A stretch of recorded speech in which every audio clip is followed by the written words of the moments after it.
Hi everyone, welcome to Flames to Fashion. And இன்னைக்கு ஒரு புது டாபிக்கோட நான் வந்திருக்கேன். என்ன அப்படின்னாக்கா, லைஃப்பில் சில நேரங்களில் ரொம்ப சாதாரணமாக நமக்கு தெரிகிற விஷயங்கள் சில நேரங்களில் ரொம்பவும் முக்கியத்துவம் வாய்ந்ததாக நமக்கு தெரியும். அது மாதிரி நிறைய விஷயங்கள் நம்ம லைஃப்பில் இருக்குது. நம்ம சாதாரணமான நேரங்களில் அந்த விஷயங்களுக்கு அதிகமாக முக்கியத்துவம் கொடுக்க மாட்டோம், அதை முக்கியம் நினைக்கவும் மாட்டோம். ஆனால் ஒரு சில சந்தர்ப்பங்களில் நம்ம எதை ரொம்ப சாதாரணமாக நினச்சோமோ அது நமக்கு ரொம்ப பெரிய விஷயமா தெரியும். அது மாதிரி நிறைய விஷயங்கள் இருக்குது. நான் எனக்கு தெரிஞ்சதை நான் சொல்கிறேன். இப்போ நீங்கள் பார்த்தீங்க அப்படின்னாக்கா, ஒரு ஃபீஸ்ட், ஒரு பார்ட்டி போகிறீங்க அப்படின்னாக்கா சாப்பிட்றீங்க, விதவிதமான சாப்பாடெல்லாம் அங்கே இருக்கும். அதுவும் எடுத்துக்கலாம், இல்லை நம்ம வீட்டில் நமக்கு தினமும் கிடைக்கிற விதவிதமான சாப்பாடெல்லாம் எடுத்துக்கலாம். இதில் என்ன, இது சாதாரண விஷயம் தானே அப்படின்னு நாம் நினைப்போம். ஆனால் சில நேரம் நீங்கள் ஸ்ட்ரிக்டாக டயட்டை ஃபாலோ பண்ணிட்டு இருக்கும்போது, உங்கள் டிசிப்ளின், அதில் உங்கள் டிட்டர்மினேஷன், உங்கள் டெடிக்கேஷன் அதிகமாக இந்த ஸ்ட்ராங் டயட்டுக்கு நீங்கள் கொடுக்கும்போது 1 or 2 days எக்ஸ்கியூஸ் நமக்கு கிடைக்கும். அப்போது நாம் சாப்பிட்ற அந்த ஃபுட் இருக்குது பார்த்தீங்களா, அந்த பார்ட்டி ஃபுட் இருக்குது பார்த்தீங்களா, நமக்கு எப்படி இருக்குது யோசிச்சு பாருங்கள்.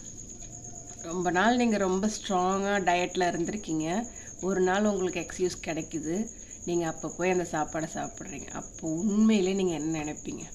அந்த சாப்பாடோடைய தனித்துவம் உங்களுக்கு தெரிய ஆரம்பிக்கும். நான் ஃபஸ்ட்டு சொல்கிறப்போ அது சாதாரண சாப்பாடு தான் நீங்கள் நினச்சிருப்பீங்க. ஆனால் இப்படி ஒரு சுச்சுவேஷனில் அந்த சாப்பாடு சாப்பிடும்போது எப்படி இருக்கும் உங்களுக்கு? ஒரு மாதம் 2 மாதம் உங்களை ஸ்ட்ராங் டயட்டில் வச்சுருக்குறாங்க, நீங்கள் வேறு எதையுமே சாப்பிட அலோவ் பண்ணலை, டயட் ஃபுட் மட்டும் தான் சாப்பிட்டுட்ருக்கீங்க.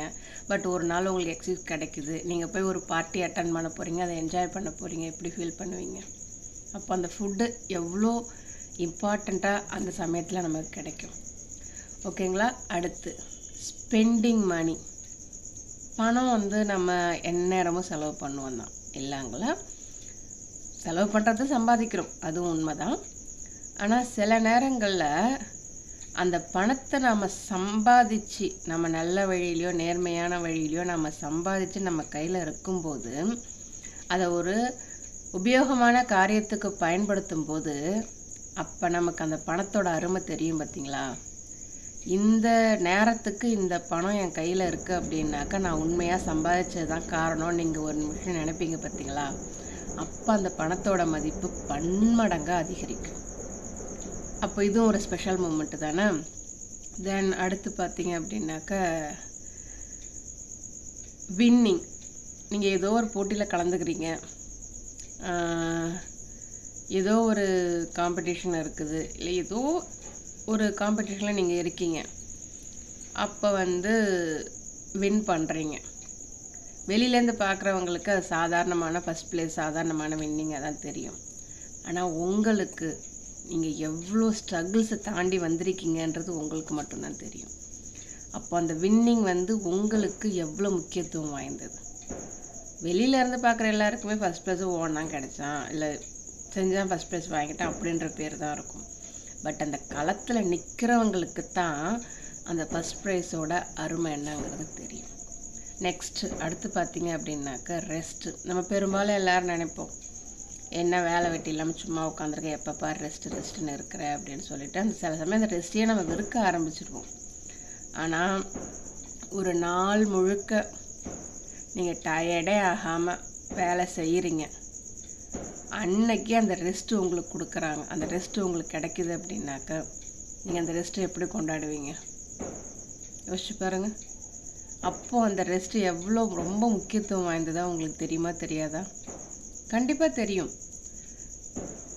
அப்போது ரெஸ்ட்டுன்றது ஒரு கேலிக்குரிய விஷயம் கிடையாது. ரெஸ்ட்டுங்கிறது நாள் முழுக்க வேலை செஞ்சவங்களுக்கு அந்த ரெஸ்ட்டுன்றது ரொம்பவும் முக்கியமான விஷயம். அடுத்து லவ். இந்த லவ்வோட அருமை நான் மற்றவங்களுக்கு கொடுக்கும்போது தெரியாது. ஆனால் என்னைக்கு அந்த லவ்வை நமக்கு நாமே கொடுத்துக்கிறோமோ அப்போ கண்டிப்பாக அந்த லவ்வோட அருமையை நீங்கள் புரிஞ்சுப்பீங்க. நீங்கள் நிறைய பேர் கேள்விப்பட்டிருப்போம், உனக்காக அவ்வளோ செஞ்சேன், உனக்காக இவ்வளோ செஞ்சேன், உனக்காக அப்படி சாக்ரிஃபைஸ் பண்ண இப்படி பண்ண அப்படின்ட்டு எவ்வளவோ நம்ம பண்ணியிருப்போம். ஆனால் கடைசியில் நமக்கு கிடைச்சது சில ஏமாற்றங்களாக தான் இருக்கும். ஆனால் அந்த லவ்வுக்கு நீங்கள் தகுதியானவர்னு என்னைக்கு நீங்கள் உணர்றீங்களோ அப்போ அந்த லவ் அவ்வளோ தகுதி வாய்ந்ததாக மாறும். புரியுதுங்களா நான் சொல்கிறது? கடைசியாக சொல்ல போகிறது சக்ஸஸ் அப்படின்றது இதுதான் சக்ஸஸ் கிடையாது. ஒரு சக்ஸஸ்ன்ற ஒரு வார்த்தையை ஒரு லிமிட்டுக்குள்ளே அடைக்க முடியாது. இப்போ பார்த்தீங்க அப்படின்னாக்கா, ஒரு சின்ன உதாரணம் சொல்லணும் அப்படின்னாக்கா, நடந்து போகிறவனுக்கு சைக்கிள் வாங்குறது ஒரு சக்ஸஸாக தோணும். சைக்கிளில் போகிறவனுக்கு 2 வீலர் வாங்குவான், 2 வீலர் போகிறவனுக்கு 4 வீலர் வாங்குவான். அப்போது சக்ஸஸ்ன்றது இதுதான் வரையறை அப்படின்றது கிடையாது. ஆனால் சக்ஸஸ்ன்றது டாப்புக்கு போயிட்டோம், அது சக்ஸஸ் கிடையாது. பட் ஆனால் அந்த இடத்துக்கு போகிறதுக்கு நீ என்னென்ன பண்ண, அந்த இடத்துக்கு போகிறதுக்கு உண்டான வழியை நீ தெரிஞ்சுக்கிட்டியா அப்படின்றது தான். அந்த சமயத்தில் தான் அந்த சக்ஸஸ் உங்களுக்கு ரொம்ப முக்கியத்துவம் வாய்ந்ததாக இருக்கும். இப்போ நான் சொன்ன கான்செப்ட் எல்லாம் உங்களுக்கு புரிஞ்சிருக்கும்னு நினைக்கிறேன். நம்ம வாழ்க்கையில் சாதாரணமாக நினைக்கிற சில விஷயங்கள் சில நேரங்களில் பன்மடங்கு மதிப்பு வாய்ந்ததாக நம்மளை உணர வைக்கும் இந்த வாழ்க்கை. சரிங்களா? உங்கள் வாழ்க்கையில் நீங்கள் எதை இந்த மாதிரி உணர்ந்தீங்க அப்படின்றது எனக்கு கமெண்ட்டில் சொல்லுங்கள். All the best.